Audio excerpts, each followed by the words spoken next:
다 함께 사도신경 하심으로 목요일 새벽 예배를 주님 앞에 드리겠습니다. 전능하사 천지를 만드신 하나님 아버지를 내가 믿사오며 그 외아들 우리 주 예수 그리스도를 믿사오니 이는 성령으로 잉태하사 동정녀 마리아에게 나시고 본디오 빌라도에게 고난을 받으사 십자가에 못 박혀 죽으시고 장사한 지 사흘 만에 죽은 자 가운데서 다시 살아나시며 하늘에 오르사 전능하신 하나님 우편에 앉아 계시다가 저리로서 산자와 죽은 자를 심판하러 오시리라.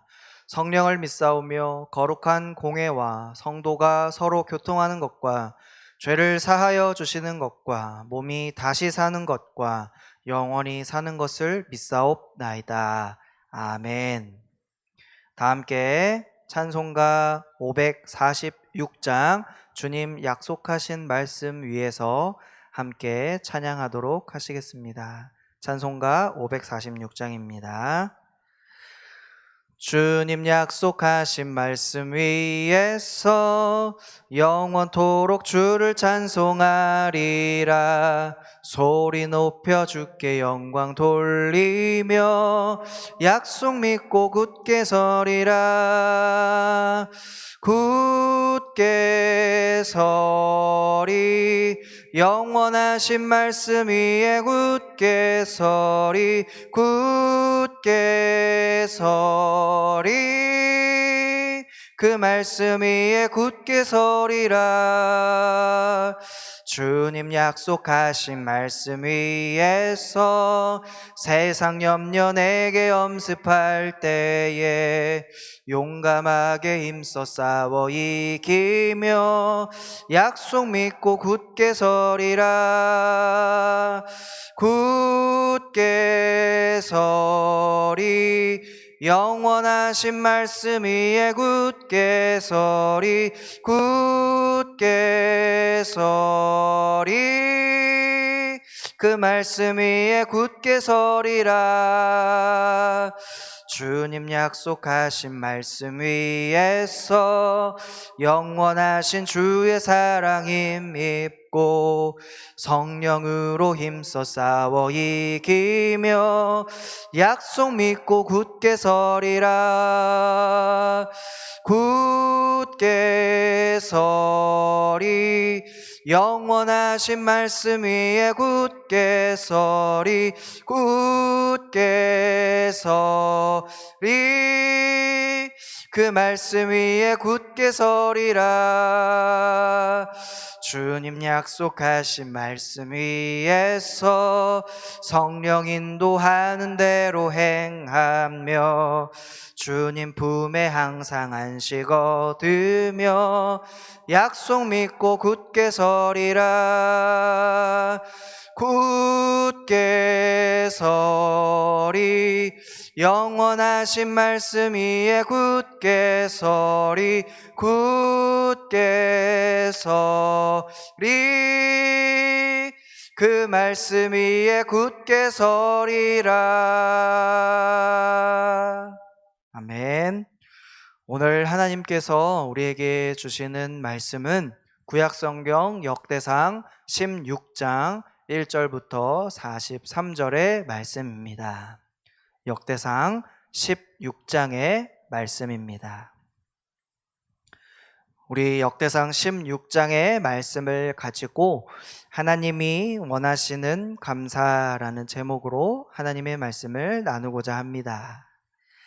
모든 일에는 어떠한 결과가 있으면 원인이 반드시 그 안에 있습니다.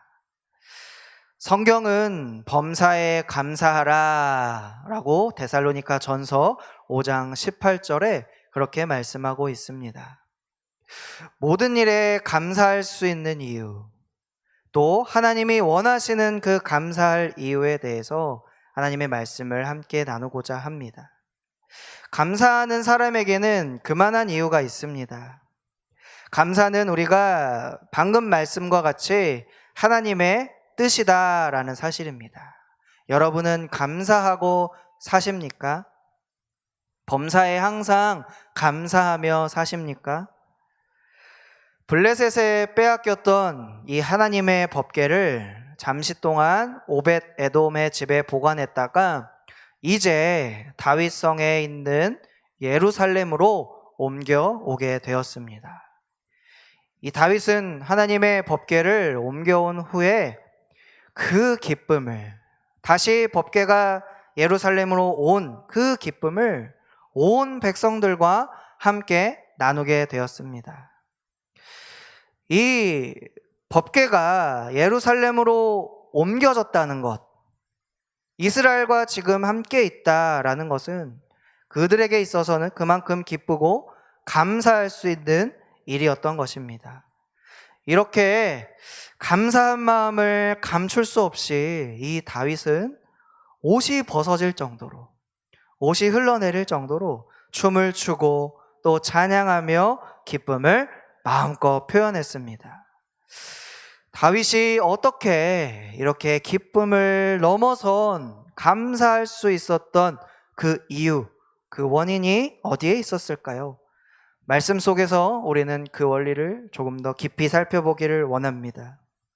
첫 번째는 하나님의 언약, 바로 그 약속을 감사했다라고 하는 것입니다.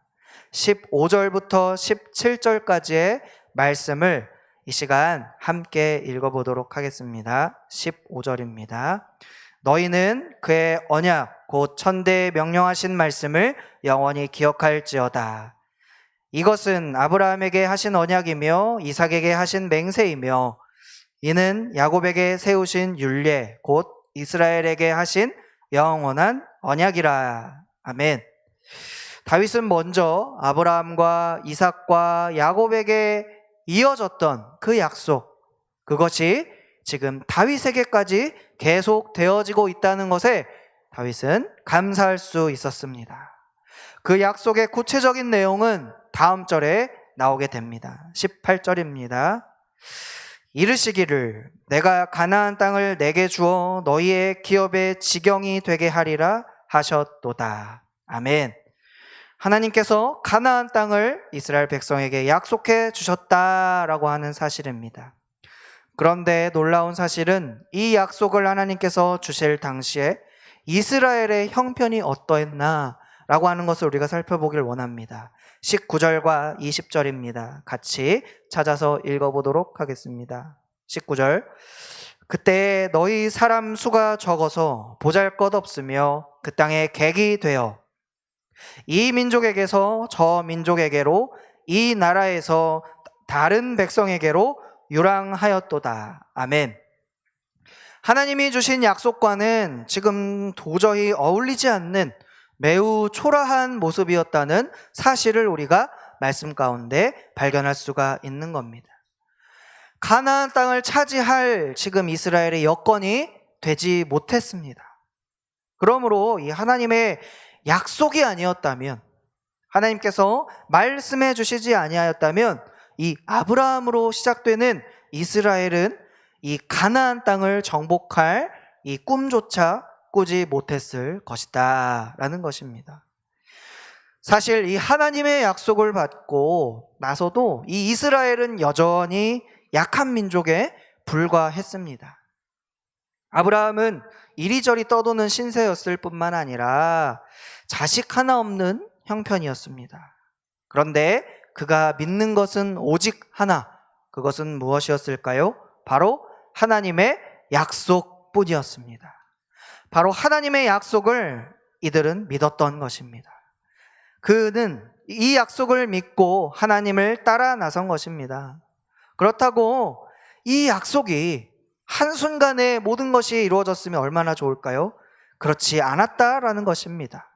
이 아브라함은 이 가나안 땅에 기근이 들어서 이집트로 가서 신세를 진 적도 있었습니다. 이스라엘은 이와 같이 그만큼 약하고 작고 또 힘이 없었습니다. 가나안 땅에 그럼 정착한 후에는 무언가 달랐을까요? 그렇지 않았습니다. 가나안 땅에 정착한 그 이후에도 주변 나라들에 비하면 여전히 모습은 초라해 보였습니다. 그러나 하나님은 그 약속을 신실하게 지키고 계셨습니다. 오늘 이 말씀 가운데 다윗이라는 이 사람을 통하여 그가 비록 어린 소년이었지만 블레셋의 장수 골리앗을 이기는 그 승리, 그 과거의 그 승리는 이스라엘과 이 다윗에게는 절대 잊을 수 없는 감사의 조건, 감사의 원인이었습니다. 다윗이 가장 작을 때에, 가장 약할 때에, 가장 어릴 때에 그 승리를 주셨던, 가장 크고 값진 승리를 주셨던 그 하나님을 어떻게 잊을 수가 있겠습니까? 다윗은 그 언약궤를 보면서, 이스라엘로 들어온 그 언약궤를 보면서 그 하나님의 약속을 생각했고, 그 구원의 약속을 주신, 그 구원의 승리를 주신 하나님께 마음 다하여 감사하고 찬양할 수가 있었다라고 하는 사실입니다. 감사할 수 있는 그 두 번째 이유는 무엇일까요? 하나님은 모든 약속을 지킬 충분한 능력을 가지신 분이다라는 것입니다. 오늘 본문 26절과 27절을 함께 찾아서 읽어보겠습니다. 26절, 만국의 모든 신은 헛것이나 여호와께서는 하늘을 지으셨도다. 존귀와 위엄이 그의 앞에 있으며 능력과 즐거움이 그의 처소에 있도다. 아멘. 하나님은 온 세상을 만드신 분입니다. 또한 우리 인생을 만드신 분이시죠. 지금도 하나님은 창조 세계를 다스리시고 친히 이끄시고 섭리하시는 분입니다. 하나님은 안 계신 곳이 없습니다. 모든 곳에 계십니다. 그리고 능치 못할 일이 없으신 전능하신 하나님이십니다. 하나님은 명령만 하시면 산도, 바다도, 바람도, 그리고 파도도 복종하는 것을 우리는 말씀 가운데, 자연 만물 가운데 발견할 수 있습니다. 다윗이 이 창조하신 세계를 향하여 하나님을 찬양했고 감사했듯이 우리에게도 동일한 감사할 조건이 바로 있다라는 것이죠. 전능하신 이 하나님, 만물을 창조하시고 지으신 하나님, 그리고 그 존귀와 위엄이 있고 능력과 즐거움이 그의 처소에 있는 그 아브라함의 하나님, 그 하나님이 바로 다윗의 하나님이셨고 바로 우리와 여러분의 하나님이시다라는 것을 기억하시기 원합니다. 마지막으로 우리는 하나님의 영원하신 사랑을 감사할 수가 있습니다. 34절을 함께 읽어보겠습니다. 여호와께 감사하라. 그는 선하시며 그 인자하심이 영원함이로다 라고 했습니다. 인자하심이 영원하다라는 것은 무슨 뜻일까요? 우리의 사랑에는 기한이 있습니다. 그러나 하나님의 사랑에는, 하나님의 인자하심에는 기한이 없다라는 뜻입니다. 아브라함이나 다윗은 우리가 볼 때에 믿음의 조상이다라고 하는 것을 일컫습니다. 근데 그렇게 볼 때 얼마나 대단한 믿음의 소유자입니까? 하지만 하나님이 보실 때에 그들은 죄인이고 또 실수와 잘못 투성이인 삶을 살았습니다. 그러나 하나님은 그들을 버리지 않으셨습니다. 그 모습 그대로를 받으시고 다시 회복시키셔서 구원의 영원하신 약속을 이루어 가셨습니다. 다윗은 그 하나님의 사랑을, 그 영원하신 사랑과 구원하심을 찬양하고 또 감사하였습니다. 우리의 예수님, 그 바로 예수 그리스도도 죄인된 우리를 위하여 아낌없이 자신을 내어주시고 또 영원하신 그 사랑으로 우리를 위하여 날마다 주님의 보좌 우편에서 중보하고 계시다라는 사실을 믿음의 눈으로 바라보시기를 소망합니다.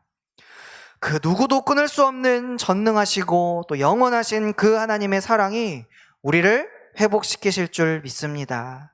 반드시 그 회복의 사랑 안에 거하게 될 줄 믿습니다. 그 약속을 말씀 위에 굳게 믿고 세워가며 늘 감사하며 사시는 모든 분들이 되시기를 예수님의 이름으로 축복합니다. 그 약속은 어떤 사람을 위한 것이 아닙니다. 그 누군가, 그 어떤 일을 향한 것이 아닙니다. 바로 나를 사랑하시고 나를 위하여 주신 그 약속입니다. 하나님의 능력은 단순히 그냥 큰 능력만이 아닙니다. 내 주 되신 여호와의 능력이고 내 아버지 되신 그 하나님의 능력입니다. 이 능력이 우리 모두의 감사의 제목이 되시기를 예수님의 이름으로 축복합니다. 아멘. 오늘 이 말씀을 생각하시면서 우리가 붙잡아야 할 기도 제목은 다음과 같습니다. 첫 번째는 우리가 하나님의 약속, 그 전능하심, 영원하신 사랑을 인하여 감사하는 백성이 되게 하여 주시옵소서. 또 코로나19로 삶의 터전을 잃어가는 영혼을 불쌍히 여겨달라고 기도하시기 원합니다. 전능하심으로 새로운 회복의 길이 열릴 수 있도록 기도해 주시기 원합니다. 또한 예배의 은혜와 감격을 더해 주시기를 위하여 기도합니다. 그리하여 예배의 자리가 더욱 감사의 자리가 되게 해달라고 기도해 주시기 원합니다. 그리고 감사할 줄 아는 부부, 자녀, 가정, 교회가 될 수 있도록 인도하여 달라고 기도하시기 원할 때에 그럼에도 불구하고 그리 아니하실지라도 이 감사가 가정에서 시작되게 하여 달라고 기도해 주시기 원합니다. 또 마지막으로 우리 담임 목사님 그리고 교역자들을 위해서 또 나라와 민족을 위해서 또 우리 개인의 또한 우리 가정의 기도 제목을 우리 뜨거운 마음으로 하나님께 드리며 합심하여 이 시간 이 기도 제목 위하여 함께 기도하도록 하겠습니다. 주여, 사랑해 주님 감사합니다. 오늘 주님의 말씀의 약속 위에 서게 하시며 전능하시고 그 영원하신 약속의 사랑, 그것을 인하여 감사할 수 있는 우리가 되게 하여 주시옵소서. 또한 이 코로나19로 인하여 삶의 터전을 잃어가고 약해진 영혼들을 불쌍히 여겨 주옵소서. 하나님, 이들의 삶에 은혜와 감격을 더하실 때에 먼저 예배의 은혜와 감격을 더하시고 삶의 자리에 감사가 넘칠 수 있도록 그 영혼을 말씀 가운데 세워주시고 삶의 터전을 보호하여 주시옵소서. 하나님, 감사할 줄 아는 우리 부부와 자녀가 가정이 될 수 있도록 축복하여 주시옵소서. 하나님, 그럼에도 불구하고 그리 아니하실지라도 이 감사의 제목들이 가정 안에서 먼저 시작되고 교회와 삶으로 이어질 수 있도록 인도하여 주시옵소서. 감사한 마음으로 우리 담임 목사님과 교역자들 위해 기도합니다. 나라 민족 그리고 불쌍히 여겨 주시옵소서. 우리 개인의 기도 제목 가운데 하나님 간구함 가운데 주여 속히 응답하여 주시고 하나님 우리와 함께하여 주시어서 이 말씀의 응답으로 인하여 하나님을 더욱더 신실하게 바라볼 수 있는 확신을 더욱더 얻어갈 수 있는 우리 귀한 성도를 될 수 있도록 하나님 인도하여 주시옵소서. 붙잡아 주시옵소서.